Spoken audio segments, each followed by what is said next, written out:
Hey, what's up guys? This is Anthony from Anthony's Customs, and for this review, we are looking at NECA's new Teenage Mutant Ninja Turtles 2 Secret of the Ooze Super Shredder. Say what you want about the sequel to the greatest Ninja Turtle movie ever. I happen to still like this movie a bunch, but it had some cool designs. There's no doubt about it, Super Shredder being probably the coolest. Of course, Toka and Reza are pretty awesome too. We'll see those soon enough. But here we have Super Shredder. It's a figure that looks awesome. Even if you're not a fan of the design of the Ninja Turtles, of any of the live action stuff, this is a figure you may want to own, and I'm going to explain why as we go through it, but mostly it's just because I think it looks really cool, and that's very subjective, but I just said it anyway. This guy does have a lot going on that's really awesome. There are a couple tiny things that are maybe not so great, and we're going to talk about all of it. Of course, this is a review after all, but mostly it's going to be a pretty awesome figure, so let's go ahead and get it off the stand and take a closer look. First thing to note about this guy is the height. I do have him slightly bent, just a little bit at the knees to give him a little bit of a pose, but it's not going to adjust the height too much, especially since we're going to give just an eyeball measurement to where his head probably is under his helmet. For scaling purposes, he's about 20.5 centimeters, including the horn spike blade at the top. We're looking at closer to 23. Don't worry about what it looked like on camera. That's the parallax. Trust what I'm telling you. Inch-wise, he is just about to where his head may or may not be, about 8 inches. And then that takes him up to about 9.25, including the whole helmet. So he definitely has some size to him. Unfortunately, all of my turtles are packed up right now, so I cannot compare him to them. I know that's a bummer, but he's a big one, that's for sure. You can tell by the measurement I just gave you. Okay, so let's talk about the aesthetics.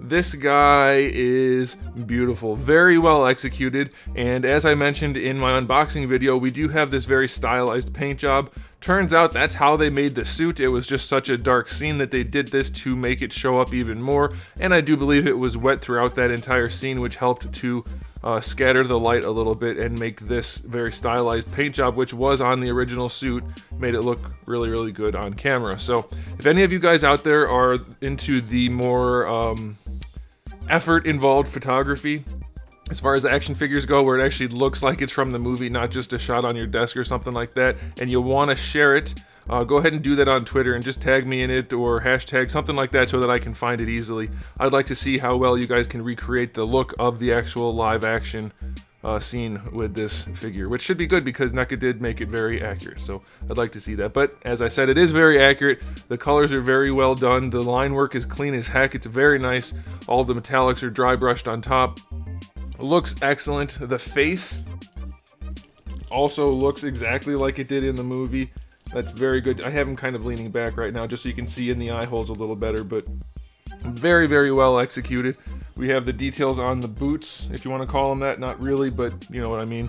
The slippers, actually they're just socks with things tied to them. Anyway, they're really nicely done. And then we have the cape, which is something NECA's done really well with previous shredders.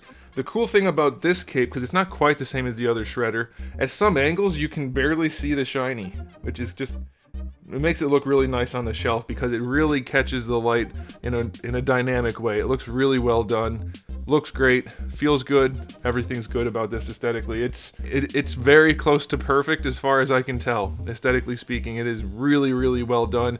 The only thing that kind of holds this guy back aesthetically is some of the articulation, so we're only going to do a 9 for the aesthetic, and we will talk about the articulation as we go forward. As far as the accessories go, we have 2 fist hands that come on him in the package. A left and a right grippy hand for his accessory, which I'll show you in a second. We have 1 bigger grippy hand, and then we have 2 wide open hands. I like the wide open hands because this figure does have small hands, only because he's got a giant muscle suit on and armor everywhere and then just bare hands, so they look small even though they're to scale.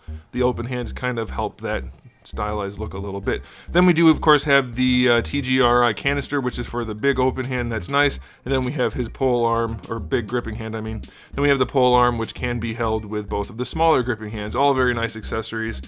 I can't think of anything else we would need other than a broken pier, which is not gonna happen.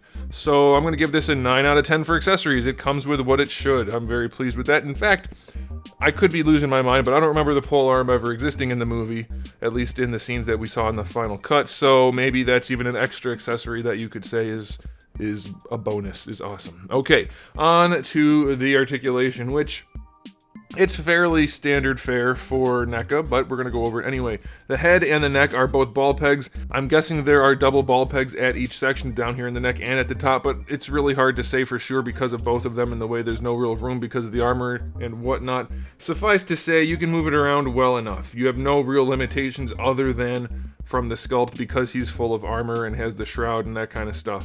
So you're going to have no trouble posing this guy. He can look down nicely, he can look up nicely, no real problems there.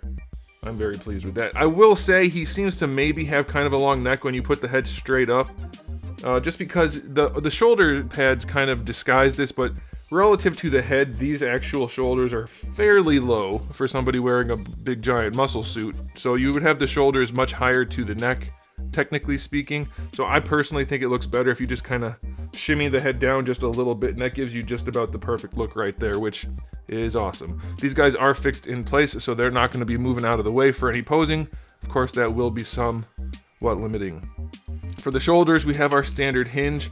It's a fixed hinge because there's no swivel on this side. There's only a swivel in the torso, so you can raise the arms and go like that, but that is it. There is no bicep swivel up here, but you do get just about horizontal, and of course full rotation otherwise, so that is good. The bicep swivel comes down here at the top part of the elbow, which that works, that's fine. You can bend it right there and you get about 90 degrees out of that, and you can rotate it, so you really won't have any trouble with that as far as functionality goes. And you do get another hinge right here at the top of the forearm, which gives him even better than 90 degrees. And that is very functional. However, as I mentioned, the articulation does impede the sculpt some because we end up with a fairly lumpy elbow region. It's very well disguised, and technically the lumps aren't that bad as far as muscle groups go mixed in with articulation, but it is there, and if you need to pose him with a straight arm, it looks a little bit strange, and if you need to pose him with a bent arm, you have extra meat there, but it's not very noticeable at all in real life. It's just something I have to mention because this is a review. We do have a swivel here at the forearm. That is great for posing. That way these follow the hand, which can also swivel on the end of that, and each hand has a little hinge. The pole arm hands, the hinges are in the wrong direction. That is unfortunate. For the diaphragm joint, I think it's a single. It could be a double where one of the ball pegs is not very movey. It doesn't move much, but either way, you can lean him forward. He's not the most dynamic figure in the world, but you can lean him. You can note where the pecs are lining up with the abs there, and you can lean him back as well. And it goes pretty far. I'm like, it's not limited. I mean, it's limited, of course, by definition, but it's fairly well posable is what I'm trying to get at, and that's nice. I wouldn't have minded seeing a little bit of extra white paint up there, even if it's not accurate, just so that it doesn't have that jarring effect of not having any, but of course, that's just a very tiny thing that doesn't really matter. It does lean to the side very nicely, takes a little bit of extra force, but look at that. I mean, it's really well posable. This is a much better body overall than the superhero bodies that they released last year. This is very well done. You probably have noticed, though, a little bit of wobble. I lost focus when I did that. A little bit of wobble here. It doesn't really matter. It's a ball peg in there, and it's just got like a soft spot right there. So it's the tiniest little bit of wobble, but it still rotates, and it's not floppy. The joint itself is not floppy. It's just that wobble in that neutral position. Otherwise, it leans around pretty well. No real issues there. Just that little bit of wobble in that neutral position. I don't know if that's universal, but I also don't really care because it doesn't affect anything. I mean, the amount of wobble is almost zero, so that's all right. For the hips, let's see, going out to the side, we do have these new ball-pegged hips, by the way, which, is that a good thing? Is that a bad thing? Yes, and yes. Going out to the side, that's about as much range as we're going to get, which is enough, especially for this guy. I mean, he wasn't doing the splits or anything, so that's fine. That should be more than enough for posing. The problem with these kind of hips is if they're not done just right, they can be loose. So far, they're not loose, but they're definitely not tight. There's a reason when Storm was making figures with these kind of hips, they stopped. It's very hard to get these right. Is this still an upgrade from previous NECA hips? I tend to think so. We don't have really any range going backwards. Going forwards is also almost zero. That's not the hips though, that's the diaper. That's just the way they chose to do it. They went for the aesthetic over the range. Very limited though, for sure. You do get your thigh swivel, and that's fine. So as of right now, these are an upgrade to NECA's previous hips. When you move one, the other one doesn't move because of the nature of the design, and they are not inherently loose, so that's good. It's just going to be a lot harder for NECA to nail those on a regular basis because of ball pegs. Ball pegs and hard ball pegs, hard sockets, relatively difficult. If you put a ball peg into something like this, it's a lot more easy to handle. Anyway, it doesn't matter. Okay, let's talk about the knees. The knees have a swivel at the top. I don't know if you'll ever use that, but it is there if you want it. You do also get a hinge there, and this is another joint which is relatively ugly because it's a long joint.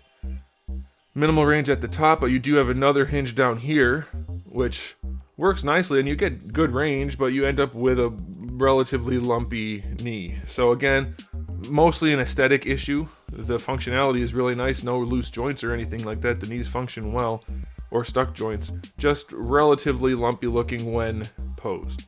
All right, there is no shin swivel, and for the ankle, you have a hinge right there. The foot goes down very nicely. It's very well hidden as well. And then going forward, it's very limited. I hate that. I really wish there's just a little bit more clearance, and maybe if you heat it up, you could do it. A little bit more clearance down here to bring the toe forward. You don't have that much range.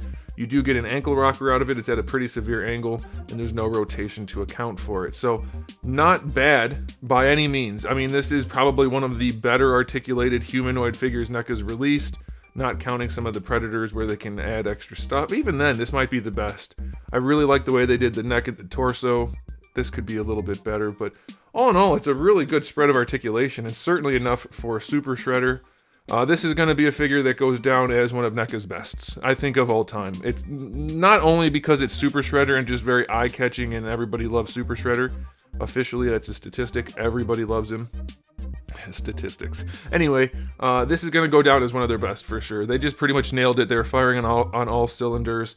Looks to me like this was a passion project more than a company just trying to make money. And they will make lots of money because of that, and that's why I say more companies need to think that way. Anyway, final verdict for the articulation, I'm going to give it an 8. We definitely have some limitations here, but it's certainly not going to be a deal breaker of any sort for this figure. And now it's time for the final verdict of the entire thing. There's very little here that NECA could have done better. A few things which are definitely stylistic choices, like limiting the range for the legs coming forward to hide the joints, that kind of thing. Maybe they could have worked out better articulation for the elbows and knees where it wasn't lumpy, but maybe less functional. It's again just a balancing act, and that's the way they chose to go. So it's not necessarily wrong, it's just the way they did it could have been different to afford different options, that's all. So yeah, I really don't think they could have improved this too much without just changing it for the sake of changing it. So I'm going to give this guy a final verdict of 9.5. It's an excellent release. One of the best NECA's ever released, I believe. And definitely one of the best this year. It is just wonderful. I think anybody that doesn't have this on their shelf should have this on their shelf. It's gonna be one of those things. It's gonna be one of those figures that you want to have, and you're gonna regret it if you don't. I can tell, you just get a feeling sometimes. I get lots of feelings lots of times, but this is one of them this time. And I hope you heed my advice and pick yourself up one before it's too difficult to do so. And I do say that with a little bit of irony because it has been difficult to get some of these releases, though they did open this back up again. I believe that's over now. It shouldn't be that hard is what I'm getting at, and you should grab one before it's too late. I might get another one just to have because it's just that freaking cool. And I love the live action turtles. So there you go, guys. Thanks for watching. Let me know what you think about all of this stuff in the comment section below. If you like the figure, let me know. If you like the video, give it a thumbs up. If you didn't like the figure, let me know. But if you didn't like the video, keep it to yourself. No, go ahead and give it a thumbs down. That's okay. And if you haven't subscribed, you might want to. I have new videos out just about every single day and thousands already on the channel. So make sure you come back for all of that. And in the meantime, keep collecting.